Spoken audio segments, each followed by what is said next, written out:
ওয়ালিল মুতাজালিসিনা ফিয়া, এবং একে অপরকে একে অপরের সাথে বসাচ্ছে, উঠা বসা করেছে শুধুমাত্র আমার জন্য, তাদের জন্য আমি আমার ভালোবাসা দান করি।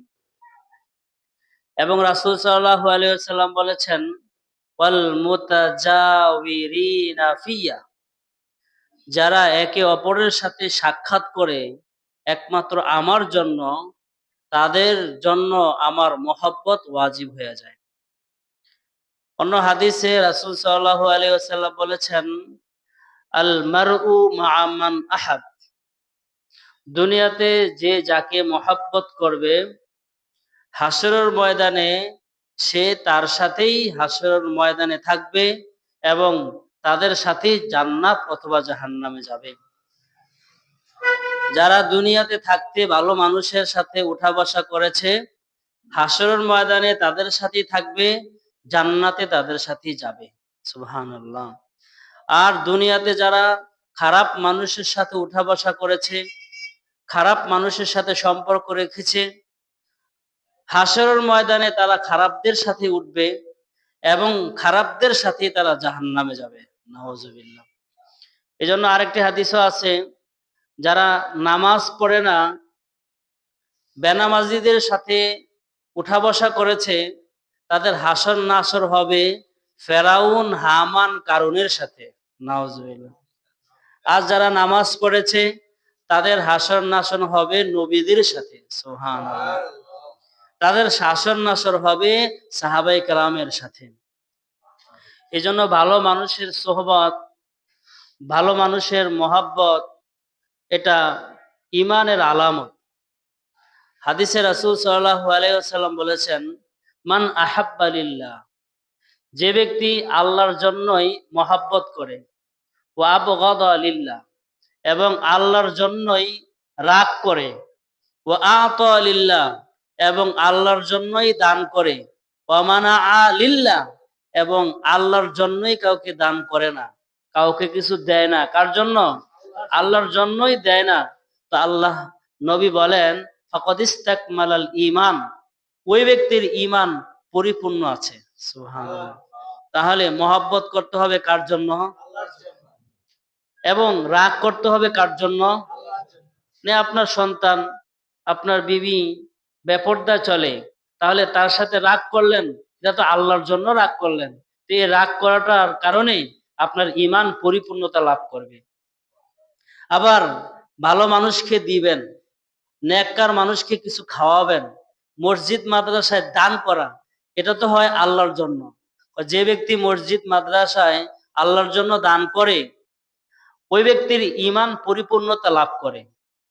এবং আরেক হাদিসে রাসূল বলেন, ওয়া মানাআ লিল্লাহ, আল্লাহর জন্যই কাউকে কিছু দিতে চায় না, আল্লাহর জন্যই কাউকে কিছু দিতে চায় না।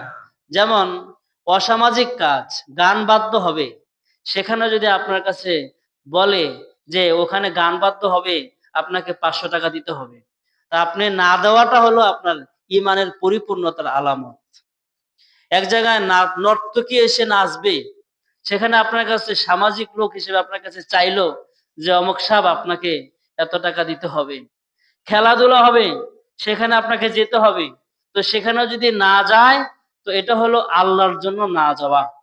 তো যে ব্যক্তি আল্লাহর জন্য যায় না, তো এটাতে প্রমাণিত হয় তার ঈমানের মধ্যে পরিপূর্ণতা আছে। তাহলে ভালো মানুষের সোহবত, ভালো মানুষের সাথে মহব্বত, ভালো মানুষের সাথে উঠা বসা করা, এটা ঈমানের পরিপূর্ণতার লক্ষণ। এবং যারা ভালো মানুষের সাথে থাকবে, তাদের হাসর নাসরও ভালো মানুষের সাথে হবে। এবং যারা আল্লাহর জন্য মহব্বত করবে একে অপরকে, ওই ব্যক্তিকে আল্লাহ তাআলা আরশের ময়দানে, আরশের নিচে ছায়া দান করবেন। যে সময় আরশের ময়দান, হাসরের ময়দানটা হবে গরম, হাসরের ময়দানে আধা হাত উপরে থাকবে সূর্য, নিচে তামা থাকবে। এই উপর থেকে তাপ যখন নিচে পড়বে, তামা গলিত হয়ে মানুষকে গ্রাস করবে, মানুষ ব্যথা পাবে, মানুষ কষ্ট পাবে। হাসরের ময়দানে এরকম কঠিন মুহূর্তে ওই দুই ব্যক্তি ওই দুই ব্যক্তিকে আল্লাহ তাআলা আরশের নিচে বিশেষ মেহমানদারির ব্যবস্থা করবেন, যারা একজন আরেকজনের সাথে আল্লাহর জন্যই মহব্বত করছে।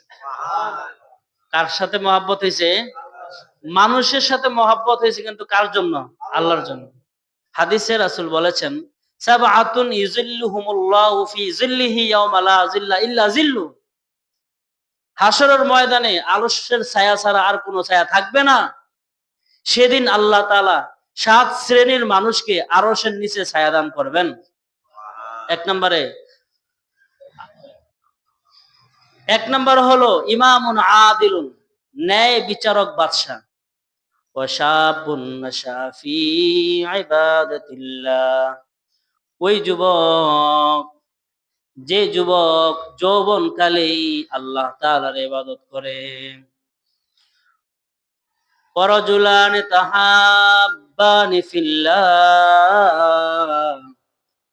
ওই দুই ব্যক্তিকে আল্লাহ তাআলা আরশের নিচে ছায়া দান করবেন, যারা তাহাব্বানি ফিল্লাহ, যারা আল্লাহর জন্যই একে অপরের সাথে মহব্বত করেছে।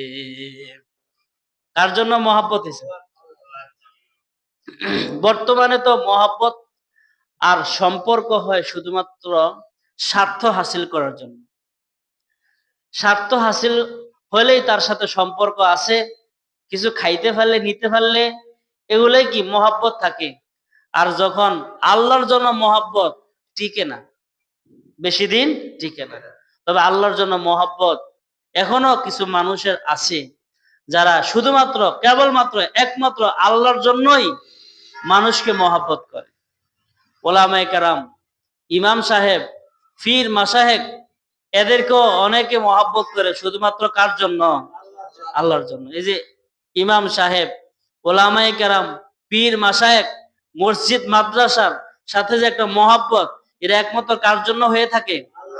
আল্লাহর জন্য। এই মহব্বতটুকুও যদি আল্লাহ তাআলা কবুল করে, হাসরের ময়দানে নাজাতের উসিলা হয়ে যাবে। বর্তমানে আজকে, গতকালকে, এই দুদিন উজানি মাদ্রাসার বার্ষিক মাহফিল। উজানি মাদ্রাসার এই বার্ষিক মাহফিল আসলেই আমাদের মনে পড়ে কারি ইব্রাহিম সাহেব রহমতুল্লাহ আলাইহির কথা। কারি ইব্রাহিম সাহেব রহমতুল্লাহ আলাইহি, তিনি শুধু কচুয়া বা চাঁদপুরের গৌরব নয়, তিনি সারা বাংলাদেশের গৌরব। তিনি সারা ওয়ার্ল্ডের জন্য, ইসলামের জন্য একটা গৌরব। কারি ইব্রাহিম এটা একটা নাম নয়, এটা একটা ইতিহাস। পৃথিবী যতদিন থাকবে ততদিন পর্যন্ত এই ব্যক্তির নাম সকলেই উচ্চারণ করতে হবে। সবাই কি করতে হবে? এমন ইতিহাস সৃষ্টি করেছেন আল্লাহ ওয়ালা বুজুর্গ। প্রাথমিক যুগে ওনার জন্ম হয় নোয়াখালীতে। কোথায় জন্ম হয়? নোয়াখালীতে ওনার জন্ম হয়। নলুয়া গ্রামে ওনার জন্ম হয় 1863 সালে। জন্ম লাভ করার পর উনি প্রাথমিক লেখাপড়া করেন ওনার বাড়িতে। তারপরে ওনার মনে চাইলো যে উনি মাদ্রাসায় লেখাপড়া করবেন। কার কাছে বলবে মাদ্রাসায় লেখাপড়া করবে? তো ওনার মায়ের কাছে প্রস্তাব দিলেন, মা, আমি মাদ্রাসায় লেখাপড়া করব। তো ওনার মা ছিলেন খুব আবেদা, জাহেদা, সলেহা, খুবই নেককার, খুবই আল্লাহওয়ালা। বর্তমান যুগের নারীদের মতো নয়, বাজাইরা না, উনি খুব দিনদার। আল্লাহর কাছে দোয়া করছেন, আল্লাহ আমার ছেলেকে হক্কানি আলেম বানান। এবং ছেলেকে বলছে, হ্যাঁ তুমি ভর্তি হও। প্রথমে কারি ইব্রাহিম সাহেব রহমতুল্লাহ আলাইহি, উনি ভর্তি হন কলকাতা আলিয়া মাদ্রাসায়। কয়েক বছর লেখাপড়া করার পরে ওনার তৃপ্তি হয় না। কলকাতা আলিয়া মাদ্রাসায় উনি লেখাপড়া করবেন, ওনার তৃপ্তি হচ্ছে না। কোরআনের যে একটা মজা উনি পাচ্ছে না। পরে আবার দরখাস্ত করলেন, আমি এখানে পড়বো না। তাহলে কোথায় পড়বা? তো ওনার বাবা নাম হলো ফানামিয়া ভুইয়া। নাম কি? পানামিয়া ভুইয়া। ওনারা একজন ধনাঢ্যবান মানুষ, ওনারা খুব ধনী, জমিদার, টাকার কোনো কি নাই, অভাব নাই। ওনার বাবা জমিদার ছিলেন। তো জমিদার হিসেবে ওনাকে বলে, ঠিক আছে, তোমার যদি এখানে ভালো না লাগে তুমি কোথায় যাবা? তো বলে, আমি যে দেশে কোরআন নাজিল হয়েছে আমি ওই দেশে আমি কোরআন শিখব। ঠিক আছে, চলে যাও। কারি ইব্রাহিম সাহেব রহমতুল্লাহ আলাই উনি মক্কাতে চলে যান, সাউলাতিয়া মাদ্রাসায়। নাম কি? সাউলাতিয়া মাদ্রাসায় উনি কেরাত বিভাগে ভর্তি হন। কেরাত বিভাগে উনি এলমে কেরাতের উপরে উনি দক্ষতা, পাণ্ডিত্য অর্জন করেন। উনি এত বেশি কেরাতের উপরে এত বেশি দক্ষতা অর্জন করেন যে উস্তাদরা কারি ইব্রাহিম সাহেব রহমতুল্লাহ আলাইকে আদর, মায়া, মহব্বত কোথায় রাখবে? উস্তাদদের সাথে একটা গভীর সম্পর্ক হয়ে যায়। কারি ইব্রাহিম সাহেব রহমতুল্লাহ আলাই এর গভীর সম্পর্কের কারণে উস্তাদরা যেখানে যায় কারি ইব্রাহিম সাহেবকে সেখানেই নিয়ে যায়। যেখানে যায় সেখানেই নেয়, যেখানে যায় সেখানেই কি নিয়ে যায়। আর কারি ইব্রাহিম সাহেব রহমতুল্লাহ আলাই উস্তাদদের সাথে খেদমত করে, বিভিন্ন জায়গায় সফর করতে ওনার ভালো লাগে। একবার ওই সময়ের বাদশাহ, সৌদি আরবের বাদশাহ, নাম সৈয়দ শরীফ আহমদ, উনি কোরআন শরীফের একটি বিশেষ অনুষ্ঠানের আয়োজন করছেন। সে অনুষ্ঠানের মধ্যে ওই রাষ্ট্রের বা ওই দেশের বড় বড় কারি সাহেবদেরকে উনি আমন্ত্রণ করেছেন। যাদের টিকিট আছে, যাদের জন্য সিটি আছে, তারাই সেখানে প্রবেশ করতে পারবে, অন্য কেউ প্রবেশ করতে পারবে না। কারি ইব্রাহিম সাহেব রহমতুল্লাহ শুনতে পেলেন যে আমাদের ওস্তাদরা আগামীকালকে একটা প্রোগ্রামে যাবে, সে প্রোগ্রামে আমিও যাব। হুজুরের কাছে যাই বলতেছে, হুজুর আমিও আপনার সাথে সফরে বের হব, যাব। তো হুজুরেরা মাথা নিসমি ফালাই দিয়েছে, আরে তো আদর করি তোমারে, কিন্তু হেন তো এমন না, এটা তো রাষ্ট্রীয় বিষয়, রাষ্ট্রের পক্ষ থেকে চিঠি এসেছে, সেখানে দাওয়াত এসেছে, সেখান থেকে তো রাষ্ট্র যদি আমাদেরকে অনুমতি দেয় তাহলে তো আমি নিতে পারবো, কিন্তু রাষ্ট্র তো অনুমতি দেয় না। কারি ইব্রাহিম সাহেবকে বলতেছে, বাবা তুমি যেতে পারবা না। কেন? আমি আপনার সাথে বসে থাকবো, চেয়ার না থাকলে নিচে বসে থাকবো। না, সেখানে তোমার বসার কোনো কি নাই, জায়গা নাই। তাহলে কতটুকু জায়গা আছে? সেখানে গেট আছে, গেটের দরজার মধ্যে তুমি বসে থাকতে পারবা, তার বাহিরে ঢুকতে পারবা না। অসুবিধা নাই, যেতটুকু আমার নিতে পারেন আমি হেদ দূরে যাবো, আপনাদের সাথে আমি ওই যে গেট আছে, যে পটক আছে, এই পটকের মধ্যে আমি কি থাকবো, বসে থাকবো। ঠিক আছে। কারি ইব্রাহিম সাহেব রহমতুল্লাহ গেলেন, সবাই ভিতরে ঢুকছেন, কিন্তু ইব্রাহিম সাহেব ভিতরে ঢুকতে পারে না। ভিতরে কোরআনের তেলাওয়াত শুরু হয়েছে, কোরআনের রং, কোরআনের সুর যখন বেজে উঠেছে, তো বাহির থেকে যিনি কোরআনের প্রেমিক তিনি আর বসে থাকতে পারে নাই। তিনার জবান থেকেও কি কেরাতের সুর, কেরাতের মাধুর্যতা বের হচ্ছে। বাহির থেকে যে কেরাতের টান বের হচ্ছে, সেই কেরাতের টানে ওই সময়ের বাদশাহ যিনি চেয়ারে বসা আছেন তিনি সবাইকে স্তব্ধ করে দিলেন যে এখানে আরেকটা সুর বাজতেছে, সেই সুরটা কোথায়? কারি ইব্রাহিম সাহেব রহমতুল্লাহ আলাই এইরকম অবস্থা দেখে ওনার উস্তাদরা একটা ভয় পেয়ে গেলেন যে হায়রে, ডিস্টার্ব করলো বাদশারে, কোরআন শুনতে বাধা দিল, আজকে মনে হয় তার খবর আছে। বাদশাহ যখন বাদশার কাছে যখন কারি ইব্রাহিমকে আনা হলো, বলছে, বাবা তুমি কি একটু আগে তেলাওয়াত করেছো? হ্যাঁ। তুমি কি সেই মধুর সুরে আবার কোরআন তেলাওয়াত করতে পারবা? হ্যাঁ। তাহলে একটু আমাকে কোরআন তেলাওয়াত করে শোনাও, আবারও একটু শোনাও। তখন কারি ইব্রাহিম সাহেব রহমতুল্লাহ আলাই অনেকক্ষণ পর্যন্ত কোরআন তেলাওয়াত করেছে। সে কোরআন তেলাওয়াত শুনে বাদশার হৃদয় এবং শীতল হয়ে চোখ থেকে অশ্রু প্রবাহিত হচ্ছে। ওই সময়ের আরবের বড় বড় কারি সাহেবদের চোখ থেকে অশ্রু প্রবাহিত হচ্ছে। কি কি মধুর সুর, দিল থেকে কোরআনের তেলাওয়াত। সেই কোরআন তেলাওয়াত শুনে ওই মজলিসের মধ্যে একজন প্রখ্যাত কারি সাহেব, কারি ইব্রাহিম সাহেবকে প্রস্তাব দিলেন, বাবা আমার জীবনের একটা আশা, আমি তোমার কাছে আমার মাইয়ারে বিয়ে দিই।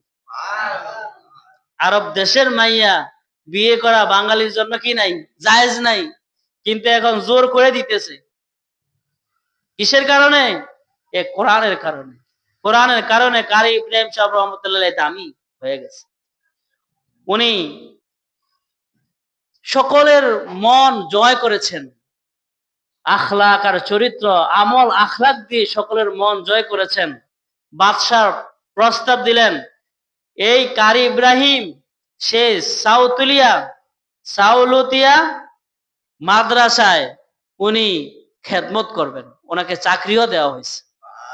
প্রায় 10 বছর বা 12 বছর পর্যন্ত উনি খেদমত করার পরে ওনার আবার আরেকটা আকর্ষণ আসলো, সেই আল্লামা রশিদ আহমদ গঙ্গোহী রহমতুল্লাহ আলাইহির তাজাল্লির কারণে কারি ইব্রাহিম সাহেব সেখানে থাকতে পারেন না।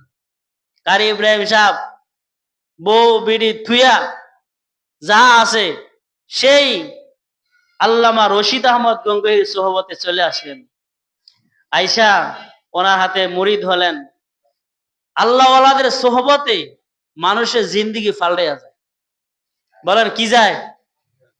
মানুষের জিন্দিগি পাল্টায় কার সোহবতে? জোরে তো কয় না তো। ভালো মানুষের সোহবতে ভালো হয়, খারাপ মানুষের সোহবতে কি হয়? খারাপ হয়। আল্লামা রশিদ আহমদ গঙ্গোহীর সোহবত গ্রহণ করেছেন কে? কারি ইব্রাহিম সাহেব রহমতুল্লাহ। তো রশিদ আহমদ গঙ্গোহী আবার কার সোহবত নিছেন? হাজী ইমদাদুল্লাহ মুহাজির মক্কি। তিনিও আরো বিশাল তবকার মানুষ, আল্লাহ ওয়ালা। হাজী ইমদাদুল্লাহ মুহাজির মক্কি রহমতুল্লাহ আলাইহি, ওনার দরবারে রশিদ আহমদ গঙ্গোহী উনি একজন কিতাবী আলেম, অনেক বড় আলেম। যেমন বড় মুফতি, তেমন বড় মুহাদ্দিস, তেমন বড় মুহাক্কিক। তিনি বুখারী শরীফ পড়ান, মুসলিম শরীফ পড়ান, তিরমিজি শরীফ পড়ান, আবু দাউদ শরীফ পড়ান, এত ব্যস্ত। তারপরে কারে এই হাজী ইমদাদুল্লাহ মুহাজির মক্কি রহমতুল্লাহ দরবারে গেছে, যে বলতেছে আমি আপনার কাছে মুরিদ হব, কিন্তু আমি জিকির করতে পারবো না। কি করতে পারবো না? মুরিদ হবো কিন্তু জিকির করবো না। আগে মুরিদ হও, জিকির করবা না করবা না পরের বিষয়, আগে হয়েছে কি মুরিদ হও। ঠিক আছে, মুরিদ হইছে, এখানে তোমাকে 40 দিন থাকতে হবে। রশিদ আহমদ গঙ্গোহী রহমতুল্লাহ বলছেন, না আমি 40 দিন আমার পক্ষে থাকা সম্ভব না। 40 দিন সম্ভব না, আমার পড়ালেখা আছে, ক্লাস আছে, সকালের রুটিন আছে, মোতালা আছে, আমার পক্ষে এতদিন থাকা সম্ভব না। তখন এতদিন না হলে কমপক্ষে একটা রাত থাকো। কয় রাত? এক রাত থাকো। ঠিক আছে, এক রাত থাকা যাবে। তো রশিদ আহমদ গঙ্গোহী রহমতুল্লাহ আলাইহি উনি হাজী ইমদাদুল্লাহ মুহাজির মক্কির দরবারে গেছেন, এক রাত থাকবেন। আর হাজী সাহেব উনি খাদেমরে বলে দিচ্ছেন, খাদেম রশিদ আহমদ বড় আলেম, তারে আর আমারে আজকে এক রুমে আমরা থাকবো। কয় রুমে? এক রুমে থাকবো, পাশাপাশি সিট দিবা, পাশাপাশি হবে। তো যখন পাশাপাশি সিট দিছে, রশিদ আহমদ গঙ্গোহী বলতেছেন, আপনি কিন্তু জিকির যদি করেন আস্তে করবেন, রাত্রে ডিস্টার্ব করবেন না, ঘুমের। মুড়ি দিয়েছি কথা ঠিক, কিন্তু জিকির করতে পারবো না। অসুবিধা নেই, আমি আস্তেই করব, তুমি ঘুমাও। তো রাত্রেবেলা ঘুমাইছে, আর রশিদ আহমদ গঙ্গোহী ঘুমাইছেন, আর হাজী ইমদাদুল্লাহ মুহাজির মক্কি রহমতুল্লাহ ঘুমান না। কি ঘুমাবে? ঘুমের কি টেনশন আছে নি? কোনো টেনশন হইলো আমি যে ওনারে আমার ছাত্র বানাইলাম, তারে আমি কি দিলাম। ওইটা মনে মনে আস্তে আস্তে জিকির করতেছেন। আর জিকিরের মোরাকাবার মধ্যে হাজী সাহেব হাজী ইমদাদুল্লাহ মুহাজির মক্কি উনি রশিদ আহমদ গঙ্গিকে একটা তাজাল্লি দিলেন, একটা চায়া থাকলেন আর কি। একটা দৃষ্টি দেওয়ার পরে রশিদ আহমদ গঙ্গির শরীরের মধ্যে একটা কাঁপুনি আসলো, কেমন জানি লাগে, চুলকায় খাই যায়, চুলকায় খাই যায়। শুয়ে থেকে মজা হইতেছে না, শুয়ে থেকে কি পায় না, মজা হয় না। এতক্ষণ তো ঘুমাইয়া মজা হইতেছে, এখন শুয়ে থাকলে কি পাইতেছে না, শুয়ে থেকে মজা হয় না। উনি মোড়ামুড়ি করতে আছে, মোড়ামুড়ি করতে আছে, তো মনে হয় খাতাটা সরাইলে, কম্বলটা সরাইলে মনে ভালো লাগে। সুবহানাল্লাহ তো কর না। শীতকালে আমগো কম্বল মোড়া দিলে কি লাগে, ভালো লাগে। আরে এতক্ষণ ভালোই লাগছিল, কিন্তু হঠাৎ করে কেমন জানি এটা মোড়া দিলে অসহ্য লাগে, খুলে নিলে কি লাগে, যখন এটা খুলছে ভালো লাগতে আছে, আরো খুলছে ভালো লাগতে আছে, কুইটটা বইছে আরো ভালো লাগতে আছে। হাজী সাহেব বলতেছেন ঘুমাও, আমার ঘুমাইতে ভালো লাগতেছে না। না আমি তো তোমার জোরে জিকির করে তো ডিস্টার্ব করতেছি না। না আমরা তো ডিস্টার্ব করেন না, কিন্তু আমার কাছে তো এটা কি লাগতেছে না, ভালো লাগতেছে না শুয়ে থাকতে। ভালো লাগে না তো কি করবা, কত চাই একটু উজু করে আই, এটা তোমার ব্যাপার। উজু করে আসছেন, উজু করে আইসা যখন আবার বৈশা বৈশা রয়েছে, ওই হাজী সাহেবের সাথে বৈশা রয়েছে, তখন ওনারা একটা আস্তে আস্তে কি আইছে, তা আলাইছে জিকিরের, লা ইলাহা ইল্লাল্লাহ, লা ইলাহা ইল্লাল্লাহ, লা ইলাহা ইল্লাল্লাহ, লা ইলাহা ইল্লাল্লাহ, লা ইলাহা ইল্লাল্লাহ। জিকিরের কি আইছে, তাল আইছে। এরকম ভাবে লা ইলাহা জিকির করতেছে, ইল্লাল্লাহ জিকির করতেছে, আল্লাহ আল্লাহর কি করতেছে। এখন আর আসতো না, এন হয়েছে কি জোর হইতেছে। হাজী সাহেব বলতেছে আমি তো আসতে করতেছি, তুমি জোরে করো কা। আমার মনে চাইতেছে আল্লাহ জিকির দিয়া সারা পৃথিবীকে জ্বালিয়ে দিতে। সুবহানাল্লাহ। মনে চাইতেছে জিকির দিয়ে সব জ্বালিয়ে দেই, থামানো যাবে না, জিকির থামাইতেছে না। আমি তো পারতেছি না থামতে, এমন মজা পাইতেছে, যত জোরে করি তত কি লাগে, মজা লাগে। এই লাইনে এখন তো পুরা হালত পাল্টে গেছে। এখন কয়তো সকালবেলা তো উনি ক্লাসে যাবে, আজকে রাত্রে আছি, সকালবেলা চলে যাব। তো সকালবেলা হাজী ইমদাদুল্লাহ মুহাজির মক্কি রহমতুল্লাহ বলছেন, রশিদ আহমদ যাও তোমার ছুটি, যাও তোমার কি ছুটি। কয় না আমি তো যাব না। তুমি না বললা কালকে রাত্রে সকালবেলা তোমার কত কাজ, ওটার থেকে আমার লক্ষ গুণ মজা লাগে এখানে থাকতে। তো ওখানে বর্ণিত আছে 40 দিন পর্যন্ত হাজী ইমদাদুল্লাহ মুহাজির মক্কির দরবারে রশিদ আহমদ গঙ্গোহী ছিলেন। থাইকে ওনার কি হয়ে গেছে, পরিবর্তন হয়েছে। সুবহানাল্লাহ কইলেন না। তো আল্লাহ আল্লাহর সোহবতে গেলে কি পরিবর্তন হয় কি হয় না, হয়। এই জন্যই তো দেখা যায় যে অনেক চরমনাই উজানির এমন অনেক মুরিদান আছে যারা নিজেরা খেটে খাইতেছে, অনেকে সংসার চালাইতে পারে না, সিএনজি চালায়, রিক্সা চালায়, এমন কৃষি কাজ করে, দোকানে একজনের কর্মচারী কাজ করে, নিজে চলতে পারে না। কিন্তু তারপরে যখন উজানের মাহফিল আসে, চরমনের মাহফিল আসে, তখন ওই আল্লাহর পাগলগুলো আর বসে থাকতে পারে না। টাকা গেলে গেছে, ওই জায়গার মধ্যে যাই আমার কি করতে হবে, থাকতে হবে। যতই কাজ আসুক কোন কাজ তাকে বাধা দিতে পারে না, সব কাজ রেখে কোথায় চলে যায়, যেতেছে কি চারটেখানি বিষয়। আমরা তো কাজের লিগা, কাজের জন্য কিছুই করতে পারি না, নামাজও পড়তে পারি না। আর ওনাদের অবস্থা হইলো যে না, আগে হইলো আমার ওই দরবার, নামাজ জিকির আমার আগে, দুনিয়া আমার পরে। আল্লাহ ওয়ালাদের সোহবতে গেলে আল্লাহর সান্নিধ্য অর্জন করে। শামসুল হক ফরিদপুরি রহমতুল্লাহ আলাই উনি বলেন যে তুমি যদি দুনিয়ার সব পাও,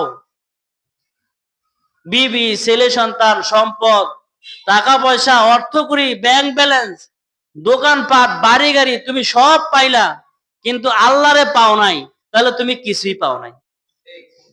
আর যদি তুমি দুনিয়ার কিছুই পাও না, কিচ্ছুই তোমার নাই, তোমার ঘর নাই, বিবি নাই, তোমার শরীরের চেহারাও নাই, তোমার বংশ মর্যাদাও নাই, কিন্তু তুমি কিছুই পাও নাই, কিন্তু কারে পাইছো, আল্লাহরে পাইছো। তুমি কিছুই পাও নাই, আল্লাহরে পাইছো, তাহলে বুঝতে হবে তুমি দুনিয়ার সব পাইছো। এটা বুঝে আসবে কখন? আল্লাহওয়ালাদের দরবারে গেলে। কারি ইব্রাহিম সাহেব রহমতুল্লাহ কার দরবারে গেছে? রশিদ আহমদের দরবারে গেছেন। ওখানে যে 17 দিন মুজাহাদা করছেন। কয়দিন? 17 দিন মুজাহাদা। মুজাহাদা, জিকির আজগার, তাসবিহ শিখছেন, আল্লাহর সাথে সম্পর্ক শিখছেন। 17 দিন পরে ওনার মধ্যে পরিবর্তন আসছে। সুবহানাল্লাহ। এখন ওনার এই জিকিরের যে হালত, এই হালত রশিদ আহমদ থেকে, খাজী এমদাদুল্লাহ থেকে পেয়েছেন রশিদ আহমদ গঙ্গুহি, রশিদ আহমদ থেকে পেয়েছেন কারি ইব্রাহিম সাহেব। রশিদ আহমদ গঙ্গুহি কেমন মানুষ ছিলেন? আহলে দিল একজন মানুষ ছিলেন। আহলে দিল মানে মানে আপনার ভিতরে কি আছে তাও দেখে। সুবহানাল্লাহ। আপনার ভিতরে কি আছে তাও দেখে। কোন জিনিসটা হালাল আর কোন জিনিসটা হারাম তাও দেখে। তো রশিদ আহমদ গঙ্গুহির একজন মুরিদ ছিল পুলিশ। পুলিশে পীর সাহেবের দাওয়াত দেয়, হুজুর আপনার আমগো বাড়ির দাওয়াত। তো ফিরও তো বুঝে, তুমি মিয়া পুলিশ, তুমি যে কিরম খাও এটা তো বুঝি। পুলিশ যে মানুষের পকেট মার করে এটা কি সবাই কি পীর সাহেব জানে? কয় না, তোমার ঘরে আমি দাওয়াত খেতে যাব না, আমরা না হোমানে যাই গিয়া। অহংকার ফিরেরা বাঁচেও না। আর এর কয় না, আমি তোমার দাওয়াত কবুল করলাম না। এখন মুরিদে কয় সমস্যা কি? কয় তুমি বুঝো না আমি হারাম খাই না। তা কয় আমি যদি একদম পিওর হালাল সবকিছু ব্যবস্থা করি, কহা তুমি যদি আমার জন্য সবকিছু হালালের ব্যবস্থা করতে পারো তাহলে আমি তোমার দাওয়াত গ্রহণ করলাম, যাও। ঠিক আছে, তাহলে আগামী শুক্রবার।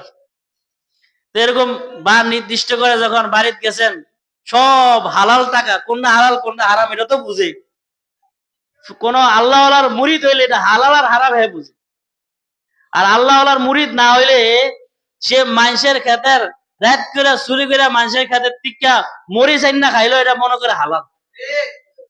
মানুষের পুকুরের থেকে মাছ গাইয়া খাইলে মনে করে কি হালাল। গাইয়া খাইছি না কষ্ট করে খাইছি না, এটা ও মা গো মা, কষ্ট করে খাইছে তো। মানুষের পুকুর, মানুষে আলু খাত রুইয়া দেয়, কত কষ্ট করে সাপ দেয়, কেল টানে, কত পরিশ্রম, কিন্তু রাত করে 2-3 কেল লই আইয়া যায়, এরকম আছে না নাই? এই ভদ্রলোকরা তো কত চোখ নেই, এরা মনে করে এটাই হালাল। রাত্রেবেলা না ঘুমাইয়া এই ক্ষেত যে উঠে আনছি, এই পরিশ্রমের এটাই হলো কি পারিশ্রমিক পাইলাম। উনি তো পুলিশ বুঝছে যে না কোনটা হালাল আর কোনটা হারাম। সব কিছু ম্যানেজ করে বিবিরে বলছে, বিবি সব হালাল ব্যবস্থা করতে হবে, কোনো হারাম চলবে না। ঠিক আছে, সব কিছুর হালাল দিছে। এখন রশিদ আহমদ গঙ্গুহি রহমতুল্লাহ উনি খানা নিছেন, খানা খাইতেছেন, সাহাবায় গলা ভিতরে যায় না। সাহাবায় কই যায় না, সবই সাহাবাইতে আছে কিন্তু গলা দিয়ে ঢুকতেছে না। উনি ভাতগুলো বাইর করলেন, আর বলতেছে কিও মিয়া, তোমার না কইলাম যে হালাল, সব হালাল কিছু ব্যবস্থা করতা, তোমার এটা তো হালাল না। কারণ না সব হালাল, টোটাল যত কিছু আছে সব হালাল, তাহলে আমি খাইতে পারি না, নিশ্চয় কোনো ভেজাল আছে। বিবিরে যা গেছে, বিবি আমি যা আনছি তুমি এই সব দিদি আর আনছো না, সব দিস, তাহলে এটা হারাম হইলো কোন থেকে? হারামটা ঢুকলো কোনায়? কয় হারামটা ঢুকছে আমার তো বুঝাই না। আপনি তো সবই আনছেন, ধন্যবাদ যা আছে সবই আনছেন, কিন্তু লবণটা আনছিলেন নি? কয় না, আগের বারের বাজারের থেকে এই লবণটা একটু দিছিলাম, ওই লবণটা একটু কি, ওই লবণ দেওয়ার কারণে এখন আর এটা ভিতরে যায় না। আল্লাহ নবীরও এমন ছিল, হারাম খানা কি যায় না, যায় না। এরকম আল্লাহ ওয়ালাদের সোহবত নিতে হলে অবশ্যই বুঝতে হবে তারা কোন মাপের। রশিদ আহমদ গঙ্গুহি ছোট মাপের না বড় মাপের? হ্যাঁ, এত বিশাল মাপের আল্লাহওয়ালা বুজুর্গের সোহবত পাইছেন কারি ইব্রাহিম সাহেব। বড়রা মানুষকে মানে যারা মুরিদান তাদেরকে স্বাভাবিক ভাবে মানে জিকির দিয়ে দিয়ে যাও গিয়া এরকম না, জিকির দিয়ে দিছে যাও গিয়া আর লাগতো না, বিষয়টা এমন না। রাইখা 40 দিন, 50 দিন, 2 মাস, 4 মাস, এরকম 1 বছর, 2 বছর পর্যন্ত তাদের কি রাইখা দেয়। যতদিন পর্যন্ত ক্লিয়ার হইতা না ততদিন পর্যন্ত ছুটি নাই। থানভী রহমতুল্লাহ দরবারে এক মুরিদ গেছে, নবাব। নবাব নবাব তো বুঝেন, আগের যুগের ওই যে ভারত উপমহাদেশের নবাব বংশের একজন বিশেষ ব্যক্তি গেছে খান থানভী রহমতুল্লাহ দরবারে মুরিদ হওয়ার জন্য। তো মুরিদ হওয়ার সে কয়, মুরিদ হইলাম, সব বুড়ি বাতু সে, সব বুড়ি কামু সে তওবা করতা হুঁ। সব তওবা হয়েছে, আর পরে তো হুজুর তেলে যাই গিয়া কয় না, খালি মুরিদ গেলে গিয়া আর বাইজিয়া বিড়ি টানবার হইতো না, এখানে 40 দিন থাকতে হবে। কয় দিন? 40 দিন থাকতে হবে। ও আচ্ছা তাই, কহ সমস্যা নাই, 40 দিন থাকবো। তো নবাব 40 দিন থাকবে, কিন্তু 40 দিন থাকার জন্য তার যে একটা খরচ, এই খরচটা নাই। তো উনি বলছে, হুজুর আমার তো কোনো খরচ আদি নাই, আমার চিঠি পাঠাতে হবে বাড়িতে, বাড়িতে একটা চিঠি পাঠিয়ে দিয়ে আমি ওই টাকাটা, কিছু টাকা আনাই, তাহলে আমি চলতে পারবো। কয় অসুবিধা নাই, তুমি ফাড়াও, তবে সিঁড়ির মধ্যে কি লেখছো এটা আমার একটু দেখাই। সিঁড়ির মধ্যে কি লেখছো এটা আমারে কি করো, দেখাই। কয় অসুবিধা নেই, ঠিক আছে। সিঁড়ি লাগছে যে আমাকে 1 টাকা দিও। কয় টাকা? 1 টাকা, মানে আমগো দেশে তো 1 টিয়া না। কিছুদিন আগে তো 1 টাকা দিয়া একটা ফুরি পাওয়া যেত, এখন 1 টাকার পাওয়া যায়নি। অল্প কয়েকদিন আগে ডিফারেন্স 1 টাকার 5 টাকা। ঠিক বহু হে থানভী রহমতুল্লাহর যুগে 2 টাকা দিয়া আপনার গরু কিনে বিয়া শাদী শেষ করে সবকিছু করা সম্ভব। বিশাল খরচ, 2 টাকা দিয়া বিশাল কিছু হয়ে যায়। আর 1 টাকা দিয়া একজন মানুষের 1 বছর যাইব। সুবহানাল্লাহ কয় না? একটা দিয়ে একজন মানুষের কয়দিন যাইব? 1 বছর। থাকবো জানি কয়দিন? তো সিডি লয়ে আনছে, আর কয় কি লেখছো সিডির মধ্যে? কয় লেখছি 1 টাকা। কয় 1 টাকা কি আর বা? কয় 1 টাকার কমে কেমনে কয়? আমরা ধনী মানুষ, আমার একটা ফেস্টিজ আছে না, 1 টাকার কমে আনন্দ যায়নি কোনো। এক জায়গা থেকে আনমু, 1 টাকার নিচে কেমনে আনি? তখন থানভী রহমতুল্লাহ ওনার রোগ ধরছে, এরে রোগ, এই সিরিজে লাগছে, এটাই কি হয়েছে? রোগ ধরা খাইছে। রোগ ধরা খাইছে কি, এখনো উনি আমার মুরিদ হয়েছে, কিন্তু অহংকার যায় না। তোর নবাবের গেছে, নবাব অসুবিধা নাই, তোমার সবক কি সবক? যত মানুষ আমার দরবারে আসবে প্রত্যেকে জুতা তুমি ঠিক করে দিবা। বা বুঝেন না মনে হয়?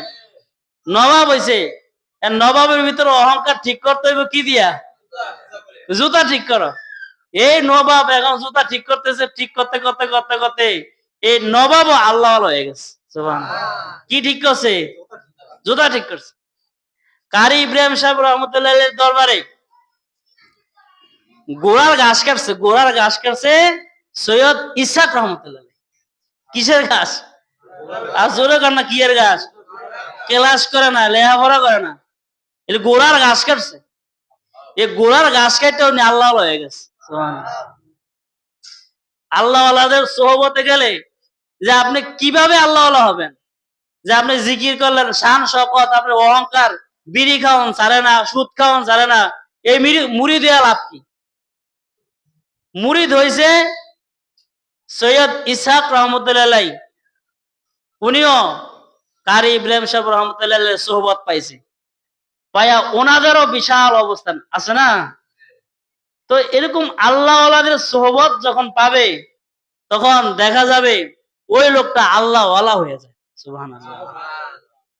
এক আল্লাহওয়ালা পিসাব, ওনার মৃত্যুর পরে উনি ওসিয়ত করলেন, আমার পরে এই লোক হবে আমার খলিফা। একজনের দেখাইছে, তো জিনাকে খলিফা দিছে, মানে ওনার পরে যে ফির হবে, উনি হইল বোকা। বোকা তো বুঝেন, আমগো দেশে কিছু মানুষের খুব চালাক, খুব পণ্ডিত, খুব হিসাব নিকাশ। তো এখন ফির সাহেবে উনি ফির বানাবে, ফরের ফির হবে আরেকজন যে চালাক চতুর, হে করে না দিয়া দিছে কারে? বোকারে দিছে। এখন যারা অন্যান্য যারা বড় বড় মেধাওয়ালা মাথাওয়ালা বুদ্ধিওয়ালা বুদ্ধিজীবী, এরা সমালোচনা করতেছে যে একটা ফির সাবে ওনার পরের যে মুড়ি গদি নেশিন ফির দিল, উনি দিত একজন সালাক, দিছে কারে? বোকারে দিছে। রইলো সমালোচনা চলতেছে, সমালোচনা কি? তো ফির সাহেবের কানো আছে, ফির সাহেব আপনি যে ওনারে বোকা মানুষের আপনার খলিফা বানাইছেন, আপনার মৃত্যুর পরে উনি আপনার এই সিংহাসনে বসবে, তো এটা নিয়ে অনেকে সমালোচনা করে। কথাই অসুবিধা নাই, পরীক্ষা হয়ে যাক। কি হয়ে যাক? পরীক্ষা হয়ে যাক। ঠিক আছে, এটা পরীক্ষা বলে না। তো সব বড় বড় যারা জাজদের মেতাওয়ালা বুদ্ধিজীবী মুরিদ আছে, খলিফা আছে, ওনাদেরকে বলছে যাও একটা একটা করে তোমাদেরকে মুরগি দিলাম, এই মুরগি এমন জায়গায় জবা করবা যেন কেউ না দেয়, এমন জায়গায় জবা করবা কেউ যাও। সবাই কয় এটা তো সালাক, মানে সহজ বিষয়, এটা ওয়ান টুর ব্যাপার।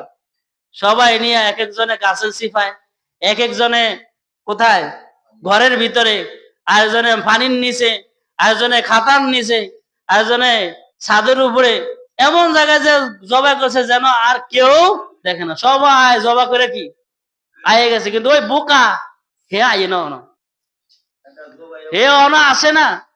সবাই দেখছেন নি আফিস সাহেব আপনি কারে দিলেন, এটা দায়িত্ব দিলেন, আপনি দায়িত্বটা পালন করতে পারেন না, এরা আপনি ফির বানিয়ে রাখছেন মিয়া। খাই না কি লিগাতে, আই না কি লিগা, তো আই না সারা দিন গেছে, সারা রাত গেছে, 2 দিন 3 দিন 1 সপ্তাহ পর্যন্ত কি নাই। 1 সপ্তাহ পরে উনি আস্তে করে মাথা নিচমি দিয়া আইতেছে, আয়া দেয় সবাই বুদ্ধিজীবী যারা, এরা বেড়েছে টিটকারি করতে দেখছেন বোকা। আমরা গেছি এই দিনই, আমরা কবে এদিনই তো লগে লগে আমরা কাম ছেড়ে লাইছি। আর এখনো কি আরবো এত ভবিষ্যতে কি আরবি। দেখো পরে আয়া দেখে জমা এতদিন পরে জমা করে না তো জেতা মুরগি লয়েছে। এখন সবাই তো হাসি তামাশা করতেছে। কারণ ফির সাহেব জিজ্ঞাসা কি ব্যাপার মিয়া, তোমার জবা করতে দিলাম, তুমি তো জবা করলা না। আমি জবা করবো, আপনি তো একটা শর্ত দিয়েছেন এমন জায়গায় জবা করবো যেন কেউ দেখে না। তা আমি যেখানেই গেছি 1 সপ্তাহ পর্যন্ত আমি বহুত জায়গায় গেছি, যে কেউ নাই, হঠাৎ করে জবা করবো, হঠাৎ করে দিয়ে আল্লাহ ছায়া রয়েছে। যেখানে যাই সেখানে কে ছায়া থাকে? ও আল্লাহ ছায়া রয়েছে, ইন্দা আল্লাহ ছায়া রয়েছে, ওই দিকটা আল্লাহ ছায়া রয়েছে। যেখানে চেষ্টা করছে বহুত হয় না। এটা আমার দ্বারা হতো না, এই আমনের মুরগি আমনে কি হয়ে যায়। তখন অন্য যারা আছে লোক দেখছুনি মিয়া, এটা মাল আল্লাহওয়ালার সোহবতে গেলে এই সালাক না বোকারাও অনেক সময় আল্লাহওয়ালা হয়ে যায়। বোকা মানুষ অনেক চালাক না, অনেক গরিব মানুষও দামি হয়ে যায়। ওই সকল মানুষের সোহবত নেওয়া দরকার আছে না নাই? মনে হচ্ছিল আজকের মতো সময় তো নাই। কারি ইব্রাহিম সাহেব রহমতুল্লাহ আলাইহির কথা শেষ হলো না, আবার যদি সময় থাকে ইনশাআল্লাহ আগামী সপ্তাহে আলোচনা করব। আল্লাহ তাআলা আমাদেরকে আল্লাহওয়ালাদের সোহবত বেশি বেশি অর্জন করার তৌফিক দান করুন।